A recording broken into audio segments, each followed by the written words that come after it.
안녕하세요. 사연 속으로의 진행자 성우 이조환입니다. 오늘 소개해드릴 사연은 정말 한심하게 짝이 없는 남편의 이야기입니다. 사연자님에 대한 응원과 의견을 마음 편히 댓글로 달아주시면 감사하겠습니다. 오늘의 사연 시작하겠습니다. 아들 녀석이 재수 끝에 서울에 있는 명문대에 덜컥 합격했습니다. 온 집안의 경사였죠. 저는 그동안 알뜰살뜰 모아온 적금과 친정 부모님이 손주 등록금에 보태라며 쌈짓돈을 털어 보내주신 돈을 합쳐 딱 4천만 원을 예금 통장에 넣어두었습니다. 등록금 내고 아이 자취방 보증금 걸고 입학 선물로 노트북 하나 사주면 딱 맞을 금액이었죠. 등록금 납부 마감일이 다가오던 화요일 아침이었습니다. 은행 어플을 켰는데 잔고 숫자가 이상했습니다. 0이 하나가 아니라 그냥 0원이더라고요. 전산오류인가 싶어 은행에 전화를 걸었다가 상담원에게서 어제 남편분이 전액 이체해 가셨습니다. 라는 말을 들었습니다. 손이 떨리는 걸 부여잡고 안방 문을 열었습니다. 남편은 캐리어를 펼쳐놓고 콧노래를 부르며 옷을 개고 있더군요. 하와이안 셔츠를 거울에 비춰보며 춤까지 추고 있는 꼴을 보니 기가 찼습니다. 야, 김철수, 너 지금 뭐하냐? 깼어? 나 이번에 친구랑 여행 간다고 했잖아. 짐 좀 미리 싸고 있어. 여행? 여행 같은 소리 하고 있네. 내 통장에 있던 4천만 원 어디 갔어? 당장 풀어? 그거 민우 등록금이랑 자취방 구할 돈인 거 몰라? 아, 그거 내가 좀 썼어. 썼어? 껌 사 먹었냐? 4천만 원을 하루 만에 어디다 써? 아이, 사람이 왜 이렇게 빡빡해? 내 친구가 이번에 대박 소스 물어왔다고 했잖아. 거기 투자 좀 했어. 그리고 남은 걸로 기본 전환 좀 하려고 여행 예약도 좀 했고. 뭐? 투자? 너 주식으로 말아먹은 게 언제인데 또 투자를 해? 그리고 여행? 너 제정신이야? 당장 내일 모레까지 등록금 안 넣어놓으면 민우 입학 취소야. 재수해서 겨우 들어간 대학이라고. 남편은 제 말에 콧방귀를 끼며 침대에 걸터앉았습니다. 그리고는 정말 평생 잊지 못할 명언을 남기더군요. 야, 우리 민우 머리 좋잖아. 걔가 누구 아들인데? 가서 공부 좀 열심히 하면 장학금 받을 수 있어.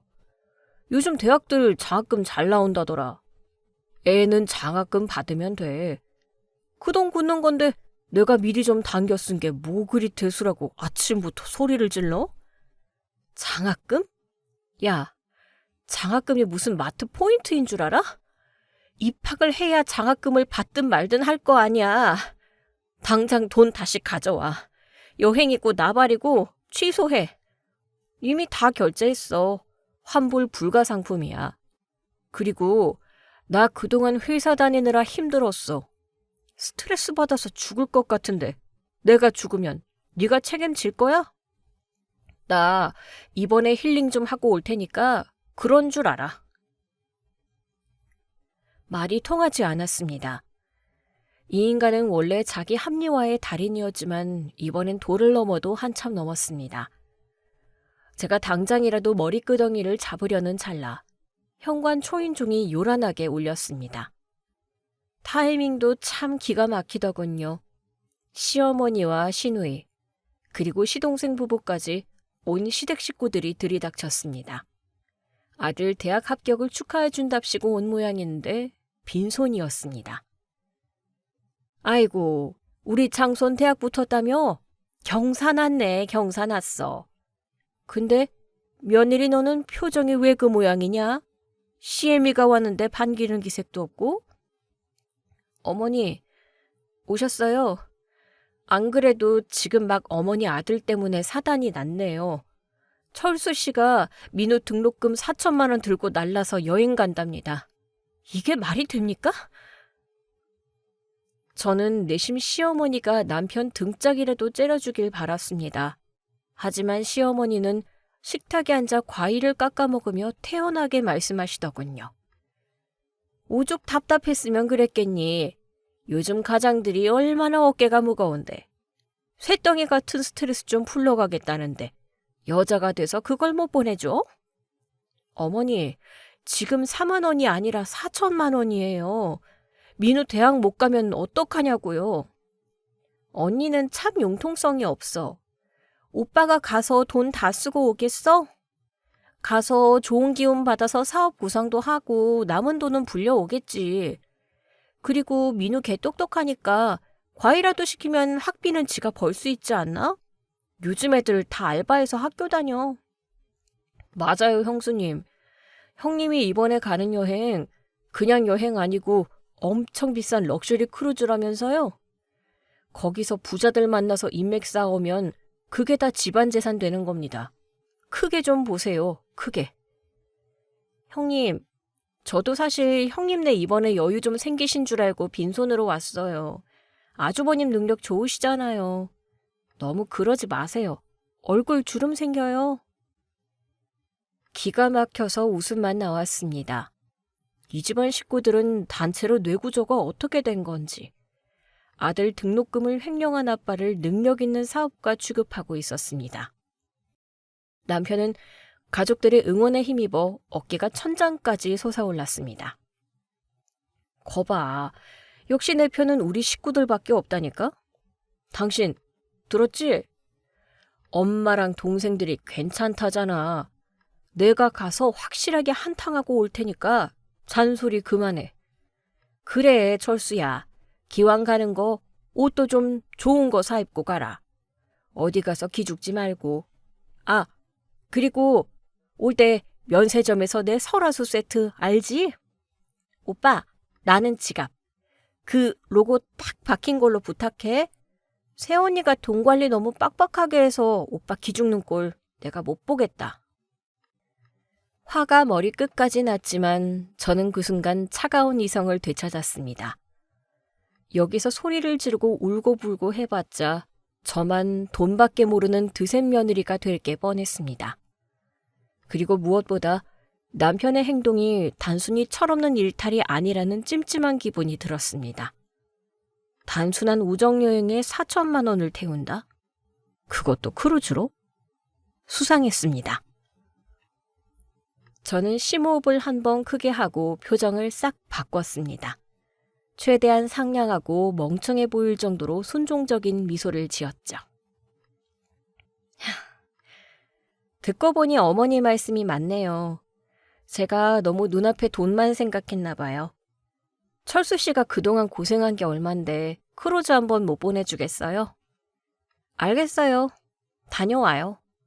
어? 진짜? 당신 화 풀린 거야? 그럼요. 시댁 식구들 말씀 들으니까 제가 너무 속 좁게 굴었다 싶네요.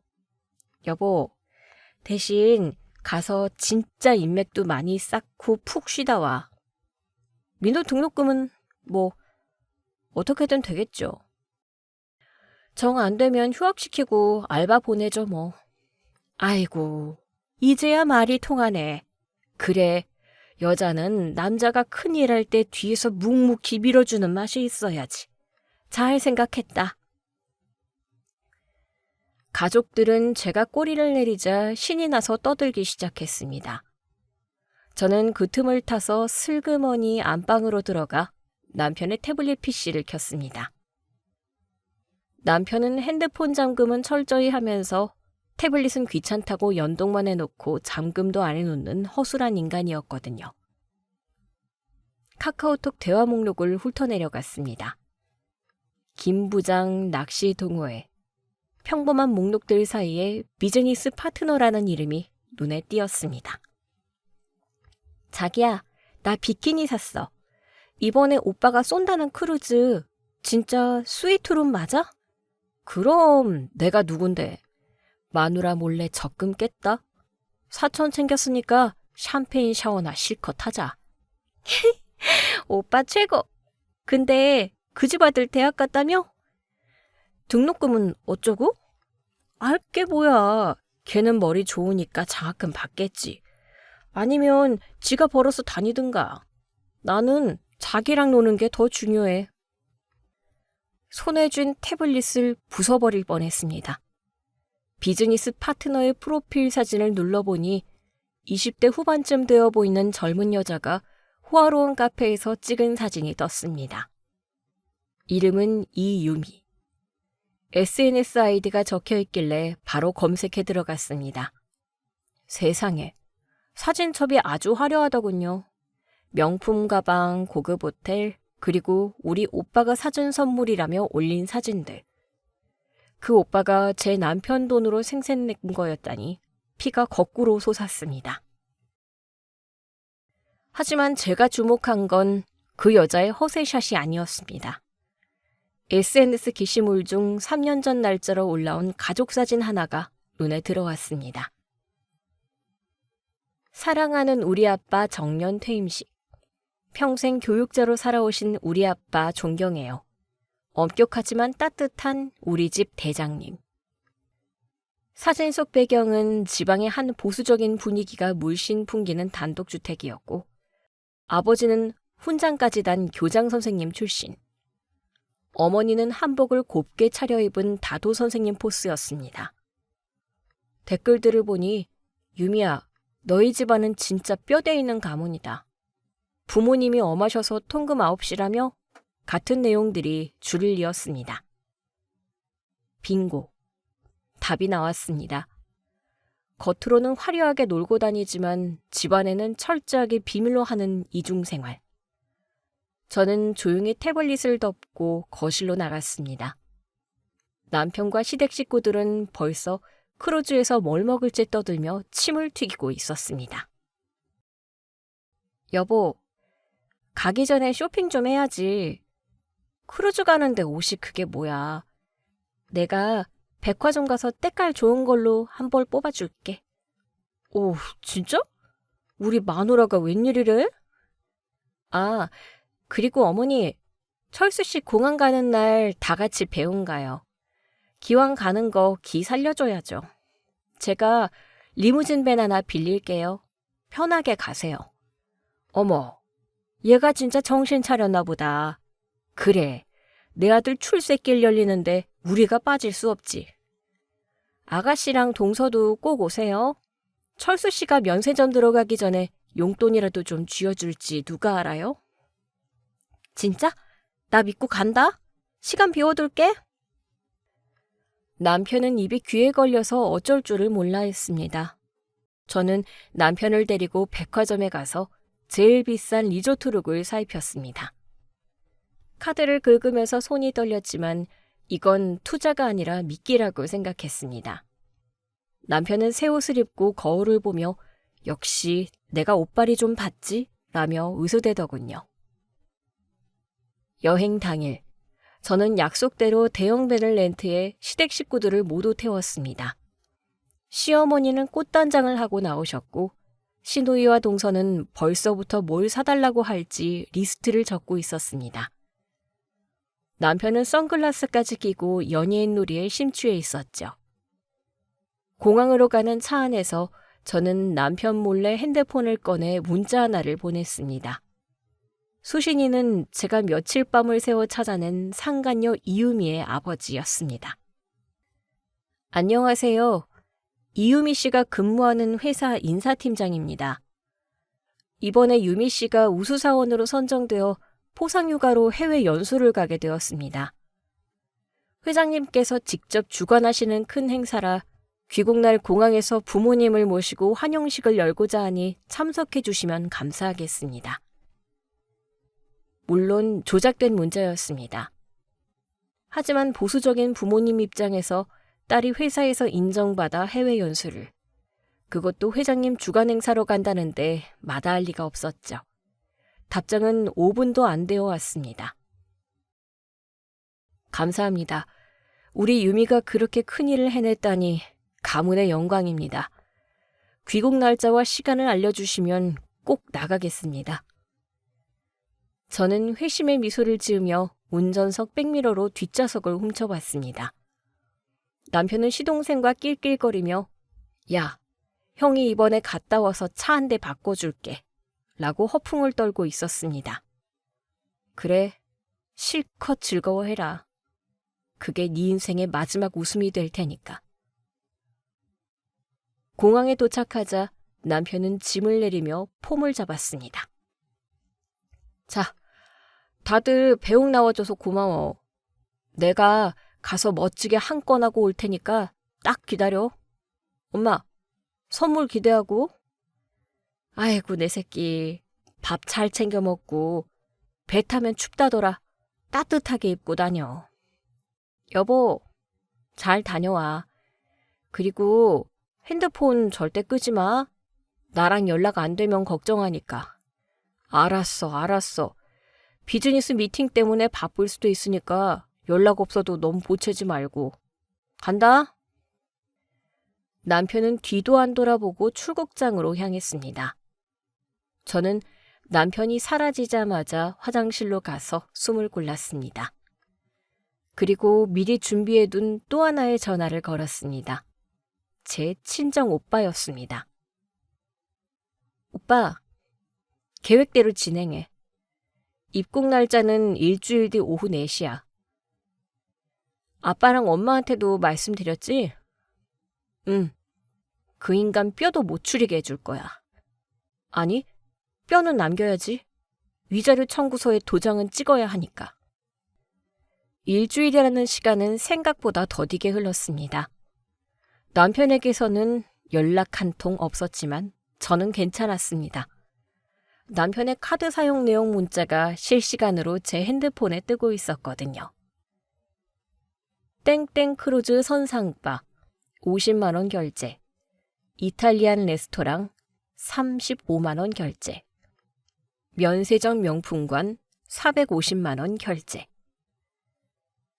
문자가 올 때마다 저는 그 금액을 엑셀 파일에 꼼꼼히 기록했습니다. 시어머니는 매일 전화를 걸어 우리 아들 연락 왔니? 선물 샀다는 말 없니? 라며 닥달을 했습니다. 네, 어머니. 철수 씨가 아주 큰 걸 준비하고 있나 봐요. 귀국날 공항에 오시면 깜짝 놀라실 거예요. 그래? 역시 우리 아들이야. 내가 그럴 줄 알았다. 대망의 귀국날이 밝았습니다. 저는 아침 일찍 미용실에 가서 머리를 드라이했습니다. 전쟁터에 나가는 장수의 마음으로 가장 우아하고 기품 있는 원피스를 꺼내 입었죠. 그리고 친정 식구들과 약속 장소인 공항 1터미널 입국장 게이트 앞에서 만났습니다. 친정 오빠 둘은 헬스 트레이너 출신답게 덩치가 산만했고 아버지와 어머니는 비장한 표정으로 서 계셨습니다. 아빠, 엄마, 죄송해요. 이런 꼴 보여드려서. 무슨 소리냐. 내 딸 눈에 눈물 나게 한 놈은 피눈물을 흘리게 해줘야지. 걱정 마라. 준비 다 됐다. 친정 오빠들은 등 뒤에 숨겨둔 대형 현수막을 만지작거렸습니다. 문구는 제가 직접 정했죠. 축. 아들 등록금 훔쳐서 상간녀랑 호화크루즈 여행 다녀온 자랑스러운 가장 김철수 귀국. 잠시 후 시댁 식구들이 요란하게 등장했습니다. 시어머니는 한복까지 차려입고 오셨더군요. 예, 사돈 어른들도 오셨네. 아니, 무슨 공항까지 온 가족이 다 출동을 했어. 우리 철수가 대단하긴 대단한가 보다. 어머, 근데 저기 저분들은 누구세요? 시누이가 가리킨 곳에는 꽃다발을 든 중년 부부가 서 있었습니다. 점잖은 양복을 입은 심사분과 고상해 보이는 부인. 바로 상간녀 이유미의 부모님이었습니다. 저는 시치미를 뚝 떼고 말했습니다. 아, 철수 씨랑 같이 들어오는 비즈니스 파트너 가족분들인가 봐요. 인사라도 하세요. 시어머니는 비즈니스 파트너라는 말에 눈이 번쩍 뜨여서 상간녀 부모님께 다가갔습니다. 아이고, 반갑습니다. 저희 아들이랑 같이 일하시는 분 가족이신가 봐요. 우리 아들이 이번에 아주 큰 건을 했다죠. 네? 아, 네. 우리 유미가 이번에 우수사원으로 뽑혀서 회장님이 보내주신 연수를. 우수사원? 아유, 우리 아들이랑 같이 갔으면 보통 사이가 아닌가 보네요. 잘 부탁드립니다. 서로 딴소리를 하며 훈훈하게 인사를 나누는 두 집안을 보며 저는 입술을 깨물어 웃음을 참았습니다. 그때 전광판에 비행기 도착 알림이 떴습니다. 방콕발 K658편 도착. 게이트 문이 열리고 사람들이 쏟아져 나오기 시작했습니다. 그리고 저 멀리 새카맣게 탄 얼굴로 한 손에는 면세점 쇼핑백을 주렁주렁 들고 다른 한 손으로는 상간녀의 허리를 감싸 안은 채 걸어 나오는 제 남편 김철수가 보였습니다. 상간녀 이유미도 남편의 어깨에 기대어 깔깔거리고 있더군요. 남편은 아직 상황 파악을 못하고 멀리서 저와 시댁 식구들이 보이자 반갑게 손을 흔들었습니다. 여보, 엄마, 나왔어. 그 순간 남편의 시선이 제 옆에 서 있는 친정 오빠들과 그 옆에 서 있는 상간녀의 부모님에게 꽂혔습니다. 흔들던 손이 허공에서 멈췄고 얼굴에서 핏기가 싹 빠져나가는 게 실시간으로 보였습니다. 옆에 있던 상간녀도 부모님을 발견하고는 귀신 본 사람처럼 비명을 지르며 남편에게서 떨어졌습니다. 저는 친정오빠에게 눈짓을 보냈습니다. 오빠, 펼쳐. 촤라락. 거대한 현수막이 공항 입국장 한복판에 펼쳐졌습니다. 지나가던 사람들이 모두 멈춰서서 웅성거리기 시작했습니다. 자, 이제 쇼타임입니다. 현수막이 펼쳐진 그 순간 공항 입국장에는 기묘한 정적이 감돌았습니다. 웅성거리던 사람들의 소음마저 순식간에 삼켜버린 듯한 폭풍전야의 고요함이었죠. 그 정적을 깬 건 제 남편 김철수의 떨리는 목소리였습니다. 어? 여보? 처남? 이게 다 뭐야? 남편은 상황 파악이 안 된 눈치였습니다. 선글라스를 벗지도 못하고 멍하니 현수막과 저를 번갈아 보더군요. 옆에 있던 상간녀 이유미는 상간녀라는 글자를 보자마자 사색이 되어 남편의 팔을 뿌리치려 했습니다. 하지만 남편은 겁을 먹었는지 오히려 유미의 팔을 꽉 붙들고 놓지 않았습니다. 그 모습이 불에 기름을 부은 격이 되었죠. 상간녀의 아버지, 그 점잖던 교육자 출신의 어르신이 뚜벅뚜벅 걸어 나갔습니다. 구두굽 소리가 제 심장박동 소리처럼 크게 울렸습니다. 유미야. 낮고 굵은 목소리였습니다. 그제야 유미는 아버지를 발견하고 소스라치게 놀라 뒷걸음질을 쳤습니다. 아빠? 엄마? 여기가 어디라고 오셨어요? 아니, 그게 아니라 이 현수막에 적힌 게 무슨 소리냐? 등록금을 훔쳐? 상간녀? 그리고 옆에 그놈은 누구야? 회사 임원이라던 그 사람이냐? 안녕하십니까? 저는 유미 씨랑 비즈니스 파트너로 이번에. 남편이 횡설수설하며 고개를 숙이는 순간 상간녀의 아버지는 손에 들고 있던 꽃다발을 바닥에 내동댕이 쳤습니다. 그리고는 남편의 멱살이 아니라 당신 딸의 뺨을 있는 힘껏 올려붙였습니다. 짝! 파열음이 입국장에 울려 퍼졌습니다. 상간녀가 비명도 지르지 못하고 바닥으로 고꾸라졌습니다. 여보, 왜 이래요? 사람들 보는데. 비켜. 내가 이따위로 살라고 너를 가르쳤냐? 회사 연수? 회장님 행사? 네가 감히 애비를 속여? 그것도 유부남이랑 놀아나려고? 바닥에 쓰러진 유미는 덜덜 떨며 울기만 했고 그 모습을 본 시어머니가 드디어 참전하셨습니다. 당신 아들과 같이 온 여자가 뺨을 맞는 걸 보자 본능적으로 아들을 보호해야겠다고 느끼신 모양입니다. 아니, 이보세요. 다짜고짜 귀한 딸을 왜 때립니까? 그리고 우리 아들이랑 비즈니스 하러 간 건데 말이 너무 심한 거 아니요? 비즈니스? 당신 눈에는 저게 비즈니스 하러 갔다 온 차림으로 보입니까? 커플 하와이안 셔츠에 저 팔짱 낀 꼬락서니를 보고도 그 말이 나와요? 젊은 사람들이 일하다 보면 친해질 수도 있는 거지. 그리고 당신 딸이 꼬리를 쳤는지 우리 아들이 꼬셨는지 알게 뭐요? 시어머니의 적반하장에 상간녀 어머니까지 눈이 뒤집혔습니다. 뭐요? 꼬리를 쳐? 지금 누가 누구한테 덮어 씌우는 거예요? 딱 봐도 그쪽 아들이 나이도 한참 많아 보이는데 순진한 우리에 꼬드겨서 데리고 나간 거 아니에요? 입국장은 순식간에 두 집안의 고성으로 아수라장이 되었습니다. 사람들은 핸드폰을 꺼내 이 진귀한 구경거리를 찍기 시작했죠. 남편은 그 사이에서 어쩔 줄 몰라 하며 저에게 눈짓을 보냈습니다.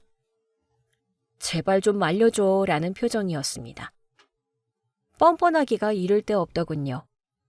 저는 친정오빠들이 들고 있는 현수막 앞으로 천천히 걸어 나갔습니다.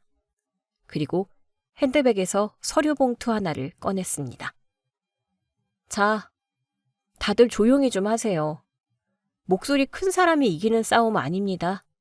여기 증거가 있으니까요. 제가 차분하게 말하자 싸우던 네 사람의 시선이 저에게 꽂혔습니다.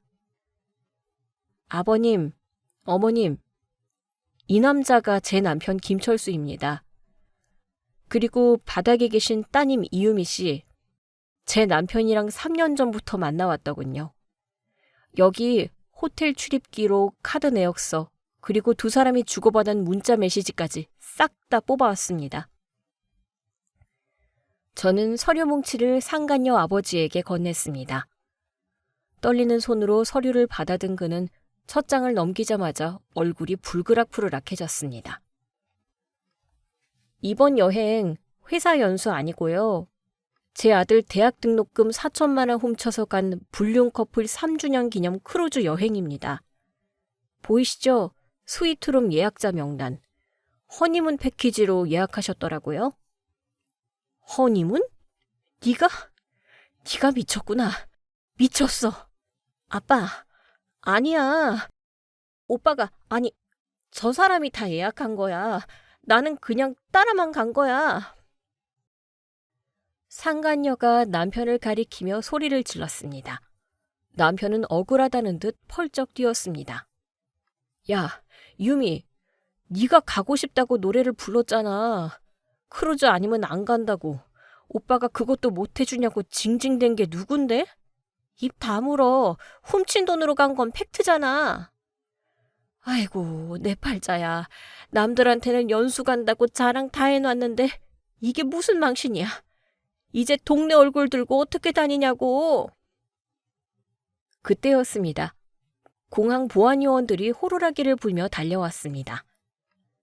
여기서 이러시면 안 됩니다. 다른 승객들 통행에 방해가 되고 있어요. 당장 해산하세요. 놓으시오. 내 오늘 이놈을 죽여버리고 경찰서 가겠소. 감히 내 딸을 건드려? 상간녀 아버지는 남편에게 달려들려 했지만 제 둘째 오빠가 거대한 몸집으로 앞을 막아섰습니다. 어르신, 진정하시죠. 여기서 힘 빼실 필요 없습니다. 법으로 조져야죠. 저희 매제, 아니 김철수가 훔쳐간 돈이 4천만 원입니다. 이건 횡령의 절도입니다. 게다가 불륜 증거까지 명백하니 위자료 청구 소송도 들어갈 거고요. 따님도 상간녀 소송 피할 생각 마십시오. 뭐? 소송?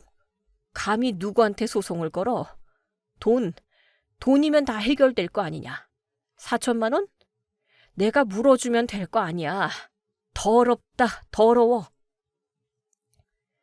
상간녀 아버지는 지갑을 꺼내려다 액수가 현금으로 해결될 수준이 아님을 깨닫고는 씩씩거렸습니다. 아버님, 돈으로 해결하고 싶으시면 지금 당장 입금하세요. 원금 4천만 원에 정신적 피해 보상금, 그리고 제 변호사 비용까지 합쳐서 1억 부르겠습니다. 지금 입금하시면 상간녀 소송은 고려해보죠. 1억? 미쳤어? 무슨 1억이야? 조용히 해. 넌 발언권 없어. 3년 동안 내 남편이랑 놀아나면서 쓴 돈이 1억은 넘을 텐데? 남편은 그 와중에도 눈치를 보며 저에게 슬금슬금 다가왔습니다. 여보, 지혜야, 우리 가서 얘기하자.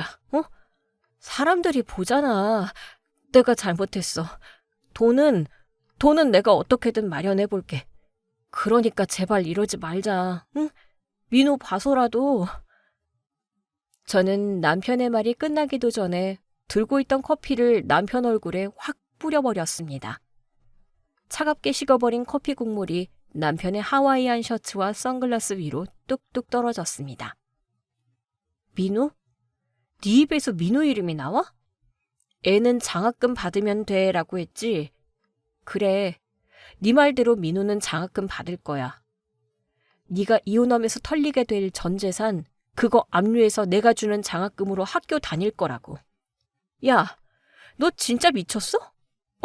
미쳤어. 너 같은 놈이랑 30년 산 내가 미친년이지. 동서, 뭐해? 동영상 다 찍었어? 구석에서 핸드폰을 들고 벌벌 떨고 있던 동서가 흠칫 놀라며 대답했습니다. 네? 네, 형님. 다 찍긴 했는데. 그거 가족 단톡방에 올리고 시댁 친척들 있는 밴드에도 올려. 안 올리면 동서가 지난번에 어머님 몰래 시동생 비상금으로 코인 투자했다 날려먹은 거 내가 지금 여기서 다 분다? 동서의 얼굴이 사색이 되었습니다. 동서는 떨리는 손으로 전송 버튼을 눌렀습니다. 올렸어요, 형님. 자, 쇼는 끝났습니다. 너 집에 들어올 생각 마.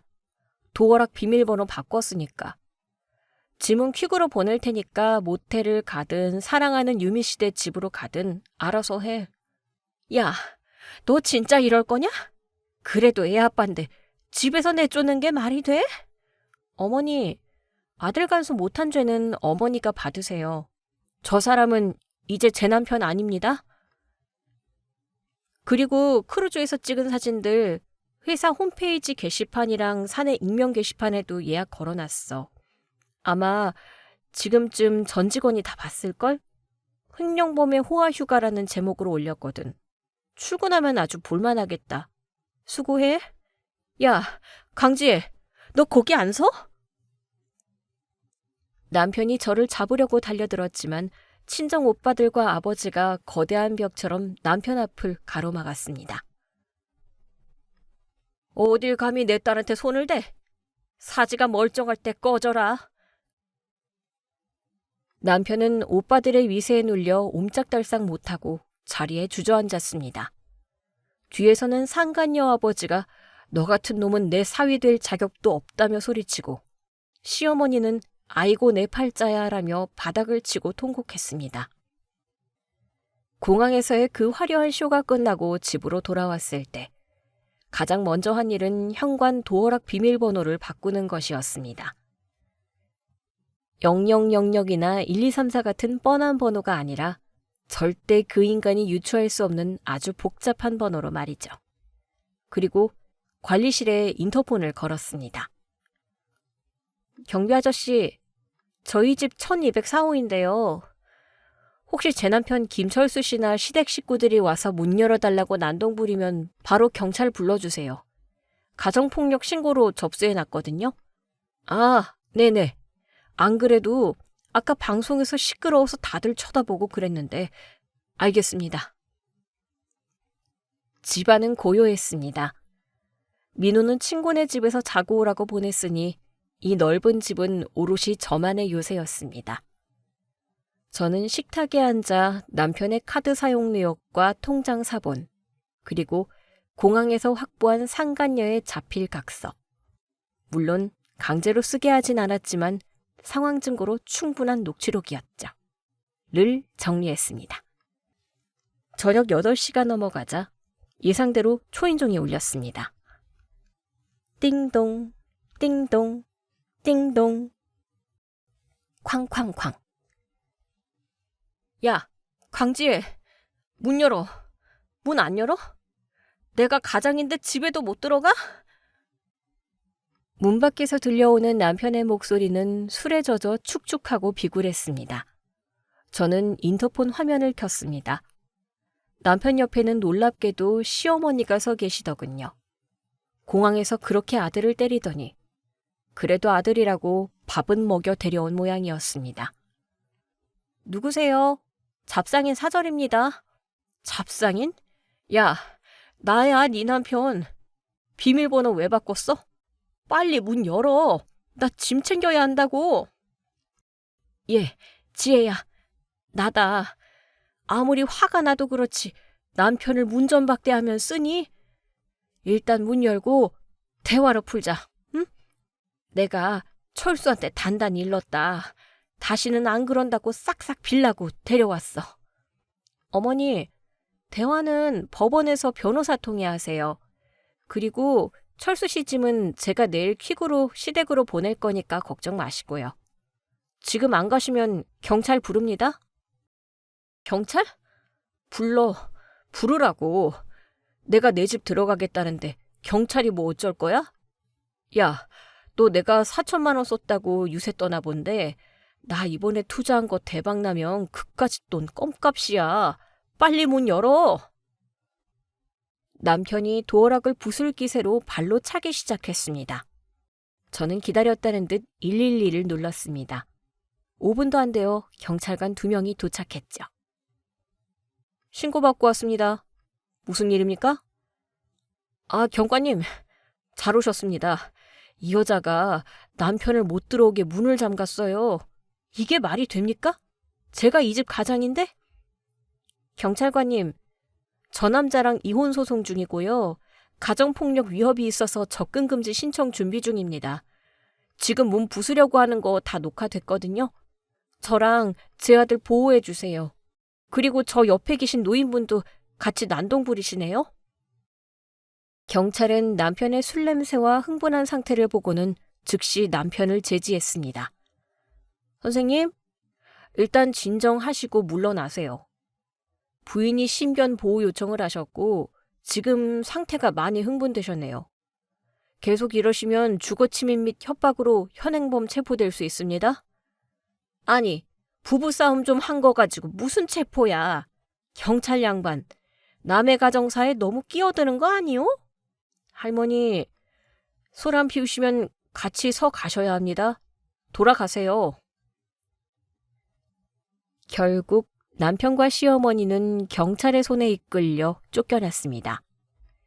엘리베이터 문이 닫히기 전까지 강지혜, 너 두고 보자 라고 소리치는 남편의 비명은 저에게 승전보나 다름없었죠. 다음 날 아침, 저는 민우를 학교에 보내고 곧장 약속 장소인 시내의 한 고급 일식집으로 향했습니다. 룸 문을 열고 들어가니 어제 공항에서 딸의 뺨을 때리던 상간녀의 아버지, 즉 이유미의 부친이 앉아 있었습니다. 하루 사이에 10년은 늙은 얼굴이더군요. 왔습니까? 앉으시죠. 네, 바쁘신 분이라 들었는데 시간 내주셔서 감사합니다. 용건만 간단히 하죠. 내 딸년이 저지른 짓은 입이 10개라도 할 말이 없습니다. 내가 자식을 잘못 키웠어요. 엄하게 키운다고 키웠는데 밖에서 유부남이랑 그런 짓을 하고 다닐 줄은 꿈에도 몰랐습니다. 자식 농사가 마음대로 되는 건 아니니까요. 이해합니다. 저도 아들 키우는 입장이니까요. 하지만 이해는 이해고 계산은 계산이죠. 압니다. 소송 안 하셨으면 합니다. 우리 집안 명예도 있고 유미 그 아이도 이제 막 사회생활 시작했는데 빨간 줄 그이면, 그리고 당신 남편이 쓴 돈, 사실 따지고 보면 우리 유미한테 쓴 돈도 있겠지만 당신 남편이 주도한 거 아닙니까? 아버님, 말씀을 좀 이상하게 하시네요. 제 남편이 훔친 돈으로 따님의 명품 가방 받고 호텔 스위트룸에서 뒹굴었잖아요. 공동 불법 행위입니다. 소송 가면 유미 씨도 무조건 위자료 물어내야 해요. 그리고 회사? 그런 비도덕적인 직원이 회사에 다닌다는 게 알려지면 어떨까요? 상간녀 아버지는 찻잔을 쥔 손을 부들부들 떨었습니다. 얼마면 되겠습니까? 합의금 말입니다. 4천만 원. 제 아들 등록금 원금입니다. 그리고 정신적 피해 보상금 3천만 원. 합의 7천만 원입니다. 이 금액 오늘 안으로 입금하시면 상간녀 소송은 취하해 드리죠. 단 상간녀 위자료 청구 소송만 안 한다는 거지 제가 이 사실을 덮어드린다는 건 아닙니다. 7천? 너무 과한 거 아닙니까? 4천만 원은 그렇다 쳐도. 싫으시면 법대로 하세요. 저는 급할 거 없습니다. 민호 등록금은 어떻게든 마련할 수 있거든요. 하지만 따님 인생은 돈으로 못 사죠? 아, 그리고 따님 회사 감사실 번호가 뭐더라? 저는 핸드폰을 꺼내는 신용을 했습니다.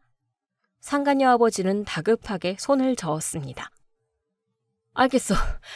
주시오. 계좌번호 주시오. 오늘 당장 보낼 테니 제발 회사에는 알리지 마시오. 그리고 다시는 내 딸 근처에 얼씬도 하지 말라고 각서 한 장 써주시오. 물론이죠. 입금 확인되면 각서는 퀵으로 보내드리죠. 30분 뒤, 제 통장에 7천만이라는 숫자가 찍혔습니다. 민우의 등록금이 돌아왔고 덤으로 3천만 원의 보너스까지 생겼습니다. 저는 은행을 나서며 변호사 사무실로 전화를 걸었습니다. 변호사님, 저 지혜예요. 네, 상간녀 쪽이랑은 합의 끝냈고요. 이제 본격적으로 남편 쪽에 집중하죠. 네, 가압류 서류 준비해 주세요.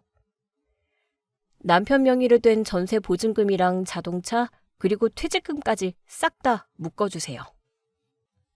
전화기 너머 변호사님이 웃으며 지혜씨 정말 일처리 하나는 확실하시네요 라고 칭찬했습니다. 하지만 진짜 폭탄은 그날 오후에 터졌습니다. 남편에게서 전화가 왔습니다.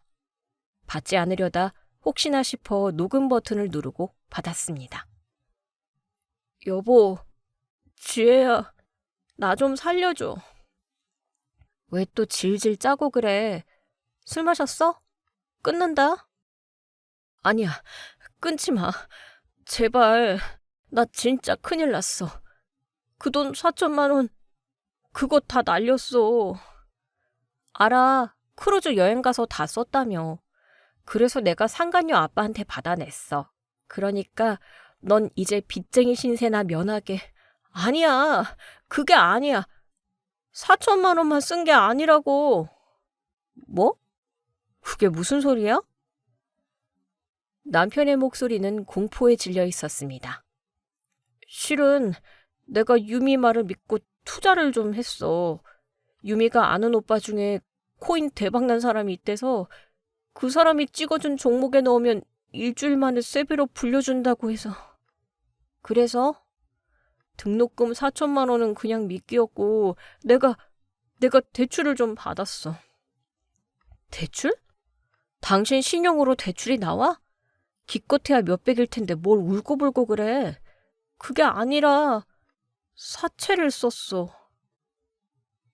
순간 머리가 멍해졌습니다. 사채? 이 인간이 드라마를 너무 많이 봤나? 사채? 미쳤어? 담보는? 당신이 무슨 담보가 있어? 엄마 집. 뭐? 어머니 집? 어머니 집을 담보로 잡았다고? 어머니가 그걸 허락하셨어? 엄마한테는 말 안 했지. 그냥 엄마 인감도장 몰래 훔쳐서 내가 엄마 대리인인 척하고 서류 꾸며서 1억 빌렸어. 세배 불려서 효도하려고 했는데 그 코인이 오늘 상장 폐지됐대. 그리고 유미랑 연결해준 그 브로커가 잠적했어. 저는 할 말을 잃었습니다. 4천만 원 횡령은 귀여운 수준이었습니다. 이 인간은 시어머니의 전재산인 빌라를 날려먹은 것이었습니다. 사문서 위조의 사기, 그리고 횡령까지. 그랜드슬램 달성이더군요. 진짜 대단하다, 김철수. 그래서 지금 사채업자들이 들이닥쳤어? 지금 엄마 집에 와서 문 두드리고 난리 났어. 엄마는 영문도 모르고 기절하기 직전이고. 여보, 제발 당신 친정 좀 살잖아. 장인어른한테 말해서 1억만 융통해주면 안 될까? 내가 평생 노예처럼 살면서 갚을게. 응? 야, 이 미친놈아. 친정아빠가 네 물주야? 그리고 넌 이미 나랑 남이야. 어머니 집 날아가는 건 네 사정이고 어머니 사정이지. 내 알 바 아니야? 여보, 제발. 민호 할머니잖아. 길거리에 나 앉게 생겼는데 모른 척 할 거야? 응, 모른 척 할 거야. 그러게 누가 아들 교육 그따위로 시키래? 그리고 너 그거 범죄인 건 알지? 어머니가 너 고소하면 넌 감옥 가야 해. 감옥? 전화를 끊자마자 저는 신우이에게 전화를 걸었습니다. 신우이는 전화를 받자마자 빽 소리를 질렀습니다. 야, 이게 무슨 일이야? 지금 집에 깍두기 아저씨들이 와서 난리 났어. 오빠가 엄마 집 담보로 돈을 빌렸다는데 이게 사실이야? 사실이야. 1억 빌려서 코인 하다가 다 날렸대. 뭐? 언니는 아내가 돼서 그걸 몰랐어? 남편 관리를 어떻게 했길래 이 사단을 만들어? 당장 와서 해결해. 아가씨, 번지수 틀렸어. 오빠 관리는 어머니가 있어야지. 그리고 나 이혼 소송 들어가. 야, 강지혜, 너 진짜 이럴 거야? 우리 엄마 쓰러지셨다고. 쓰러지신 김에 병원 입원하시면 되겠네. 전화를 끊고 나니 속이 뻥 뚫리는 게 아니라 오히려 서늘해졌습니다. 이 상황이 너무나도 현실적이고 참혹해서 웃음조차 나오지 않았습니다. 남편의 탐욕과 시어머니의 맹목적인 아들 사랑, 그리고 신우의 이기심이 빚어낸 거대한 파국이었으니까요. 하지만 여기서 끝이 아니었습니다. 그날 저녁 낯선 번호로 전화가 한 통 더 걸려왔습니다. 여보세요? 강지혜 씨 되십니까? 네, 누구시죠? 여기 땡땡경찰서 지능범죄수사팀입니다. 남편분 김철수 씨 일로 연락드렸습니다. 참고인 조사가 필요해서요. 사채 쓴 것 때문에 그러시나요? 아니요, 그것보다 더 큽니다. 김철수 씨가 투자했다는 그 코인 사기단 주동자가 잡혔는데 김철수 씨가 단순 피해자가 아니라 공범으로 연루된 정황이 포착되었습니다. 공범이요? 네, 김철수 씨 계좌로 들어간 돈이 다른 피해자들을 모집하는 데 쓰인 모집책 수당 명목이었다는 증거가 나왔습니다. 남편분 지금 어디 계십니까? 순간 제 머릿속에 퍼즐이 맞춰졌습니다. 남편이 유미에게 속은 게 아니라 유미와 함께 한탕해보려고 작당을 했다가 꼬리 자르기를 당한 것이었습니다. 장학금 받으면 돼라며 낄낄거리던 그 자신감은 단순한 투자가 아니라 범죄 수익을 기대했기 때문에 나온 것이었죠. 형사님, 남편 지금 시어머니 댁에 있을 겁니다. 주소 불러드릴게요. 그리고 제가 남편의 범죄 사실을 입증할 만한 태블릿 PC를 하나 가지고 있는데 이것도 증거가 될까요? 아, 가지고 계십니까? 큰 도움이 되겠네요. 내일 서류 가지고 출석해 주실 수 있습니까? 물론이죠. 아주 깨끗하게 포맷 안 하고 원본 그대로 가져가겠습니다. 전화를 끊고 창밖을 보니 비가 내리기 시작했습니다. 남편은 이제 돈만 잃은 게 아니라 범죄자가 되어 감옥에 갈 처지에 놓였습니다. 시어머니는 집을 잃게 생겼고요. 저는 부엌으로 가서 따뜻한 유자차를 한 잔 탔습니다. 그리고 태블릿 PC를 켜서 남편과 유미가 주고받은 메시지의 맨 처음 부분, 제가 미처 다 읽지 못했던 3년 전 대화 내용을 다시 확인했습니다. 자기야, 이번 건만 성공하면 우리 진짜 떵떵거리고 살 수 있어. 우리 마누라는 멍청해서 내가 무슨 짓을 하는지도 몰라. 오빠만 믿어. 우리 아빠 인맥 동원하면 투자자 모으는 건 일도 아니야.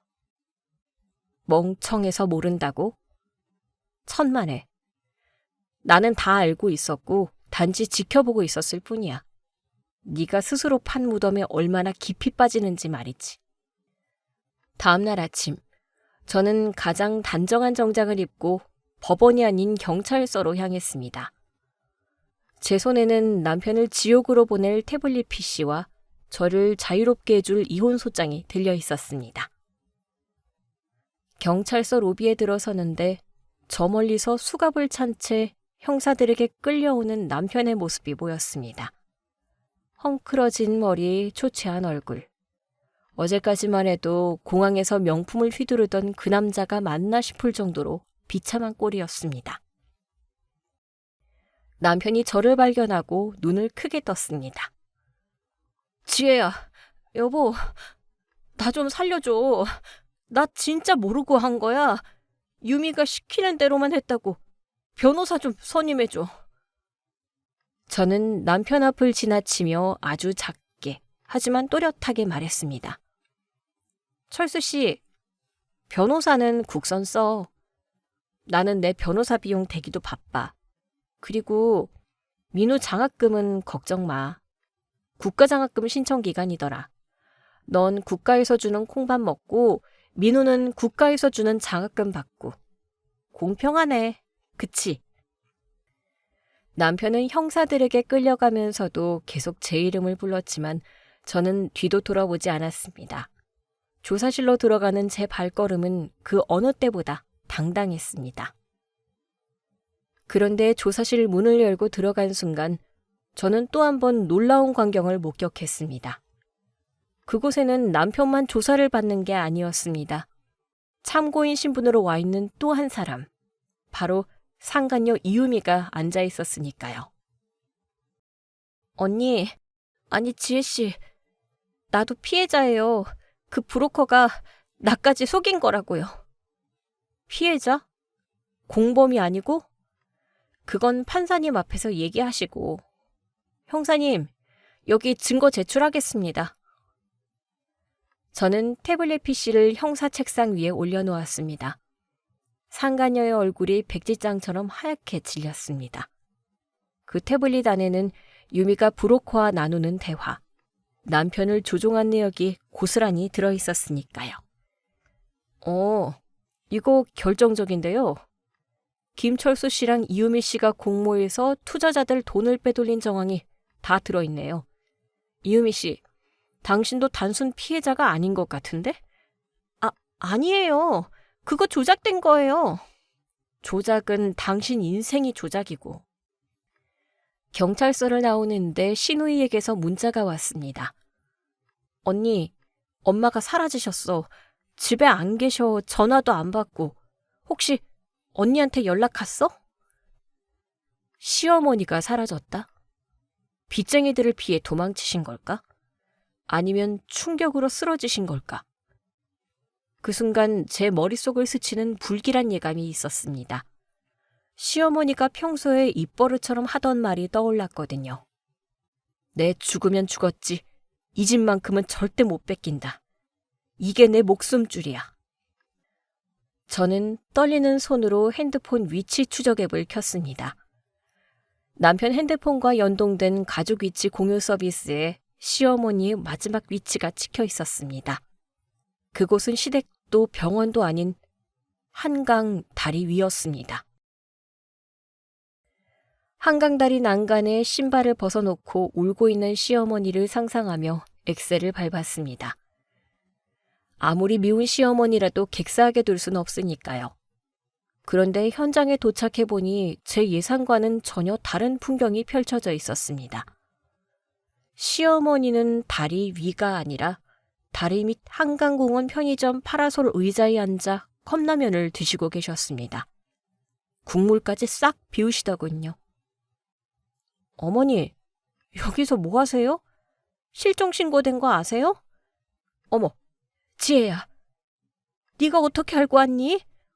역시 너밖에 없다. 내가 갈 데가 없어서 이러고 있었다. 일단 집에 가자. 내가 다 설명하마. 집이요?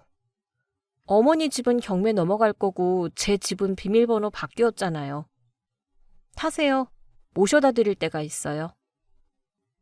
시어머니는 눈치 없이 제 차에 올라타며 안도의 한숨을 내쉬었습니다. 그래, 부부싸움은 칼로 물베기라더라. 철수가 실수 좀 했기로서니 가족끼리 그러는 거 아니다. 내가 가서 잘 타일러 볼게. 어머니, 아직 상황 파악이 안 되시나 본데 철수 씨 구속됐어요. 시어머니는 입을 떡 벌리고 아무 말도 못했습니다. 차는 어느새 신우인의 아파트 단지로 들어섰습니다. 아니, 여기는 네 시누이 집 아니냐? 네, 어머니 오늘부터 여기서 지내세요.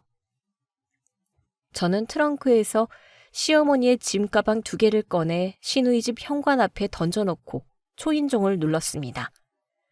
인터폰 화면에 시누이의 짜증 섞인 얼굴이 떴습니다. 누구세요? 어머, 언니, 엄마, 이 밤에 웬일이야? 아가씨, 어머니 모셔왔어요. 야, 너 미쳤어? 내가 엄마를 어떻게 모셔? 우리 집 좁아 터지는데. 그리고 남편 눈치 보여서 안 돼. 어머, 좁아 터지는 집에서 사는 건 아가씨 사정이고. 어머니, 들어가세요. 저는 멍하니 서 있는 시어머니를 뒤로 하고 엘리베이터 버튼을 눌렀습니다. 등 뒤에서 야, 강지혜, 너 거기 안 서?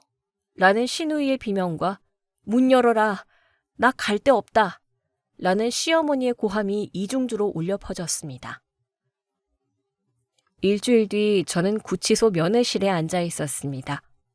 투명한 아크릴벽 너머로 보이는 남편의 몰골은 말이 아니었습니다. 수염은 덥수룩하고 눈은 퀭한 게 크루즈에서의 그 기름진 얼굴은 온데간데 없었죠. 지혜야, 와줬구나. 나 좀 꺼내줘. 여기 사람 살 데가 아니야. 변호사는? 합의는? 변호사는 네가 국선 신청했다고 들었고 합의는 내가 해줄 이유가 없지. 대신 선물 하나 가져왔어. 저는 서류 봉투를 배식구멍으로 밀어 넣었습니다. 남편은 떨리는 손으로 봉투를 열었습니다. 이혼 신고서와 친권 및 양육권 포기 각서였습니다. 이혼? 야, 너 진짜 이럴 거야? 내가 나가면 다시 돈 벌어서 갚으면 되잖아. 나 아직 한 발 남았어. 한 발? 너 무슨 헛소리야. 남편은 주위를 두리번거리더니 목소리를 낮췄습니다. 내가 그 코인 사기란한테 받은 비밀 지갑이 하나 더 있어. 거기에 비트코인 3개를 숨겨놨어. 그건 경찰도 몰라. 복구 코드를 적어둔 종이가 집에 있어. 그것만 찾으면 우리 인생 역전이야. 제발 그거 좀 찾아줘. 복구 코드? 종이? 어디다 뒀는데? 우리 안방 베란다에 있던 낡은 밥통 기억나? 그 내솥 밑바닥에 테이프로 붙여놨어. 그거 버리면 안 돼. 저는 잠시 기억을 더듬었습니다. 안방 베란다 밥통.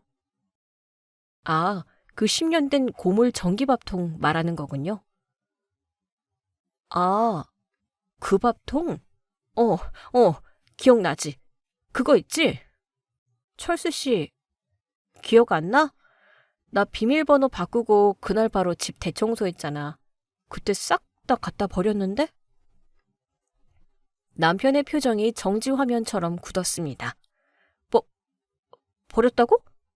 그 밥통을? 아니야, 설마. 재활용장에 가봐. 아직 있을 거야. 무슨 소리야. 경비 아저씨한테 돈 쥐어드리고 폐가전 수거차 불러서 바로 실어 보냈지. 벌써 파쇄돼서 고철됐겠네. 아, 안 돼. 그게 얼마짜린데. 야, 이 멍청한 여편네야. 그걸 버리면 어떡해? 남편은 아크릴벽을 주먹으로 치며 오열했습니다. 4천만 원을 훔쳐가고 어머니 집을 날려먹고도 정신 못 차리고 숨겨둔 비자금이 있다는 사실에 헛웃음이 나왔습니다. 그리고 그 마지막 희망을 제 손으로, 그것도 아주 합법적인 청소를 통해 날려버렸다는 사실이 묘한 쾌감을 주더군요. 그러게 누가 비자금을 쓰레기통, 아니 밥통에 숨기래? 비트코인이면 지금 시세로 몇 억 하나? 아이고 아까워라. 그 돈이면 사채 갚고도 남았을 텐데. 쌤통이다. 평생 그 밥통 생각하면서 벽 보고 반성해. 저는 발광하는 남편을 뒤로 하고 면회실을 나왔습니다. 교도관들이 달려와 남편을 제압하는 소리가 복도까지 들렸습니다.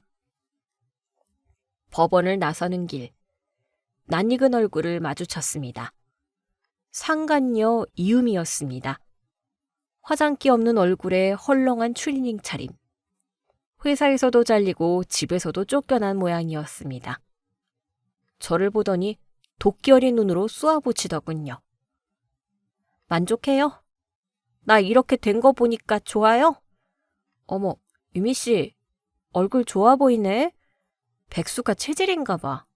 아, 민우 등록금 보태줘서 고마워. 덕분에 우리 아들 노트북 최고급으로 바꿨어. 당신 남편이 날 속인 거야. 나도 피해자라고. 내 돈 내놔? 소송할 거야. 1년 뒤. 저는 민우와 함께 캠퍼스를 거닐고 있습니다. 민우는 과 수석을 해서 전액 장학금을 받았습니다. 남편이 그토록 말하던 장학금을 정말로 받긴 받았네요. 제 핸드폰이 울렸습니다. 모르는 번호였습니다. 여보세요? 지혜야. 나야. 출소했어.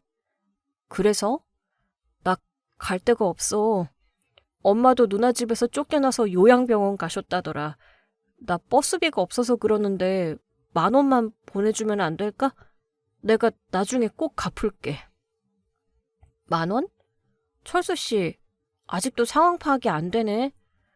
나한테 10,000원 구걸할 시간에 폐지라도 주어. 당신 사지 멀쩡하잖아. 아, 그리고 다시는 전화하지 마. 스토킹 처벌법 강화된 거 알지? 저는 전화를 끊고 바로 차단 목록에 번호를 추가했습니다. 캠퍼스의 봄바람이 참 따뜻했습니다. 민우가 제 손을 잡으며 말했습니다. 엄마, 점심 뭐 먹을까요? 제가 알바비 받은 걸로 쏠게요. 정말? 우리 아들 다 컸네. 그럼 제일 비싼 거 먹으러 가자. 엄마가 디저트 쏠게. 우리는 웃으며 학교 식당이 아닌 학교 앞 가장 비싼 스테이크 집으로 향했습니다. 오늘 준비한 사연은 여기까지입니다. 재미있게 들으셨다면 구독과 좋아요, 알림 설정까지 눌러주세요. 지금 어디서 듣고 계세요? 여기는 서울이고요. 다음 사연으로 다시 찾아뵙겠습니다. 청취자 여러분, 오늘도 행복하세요.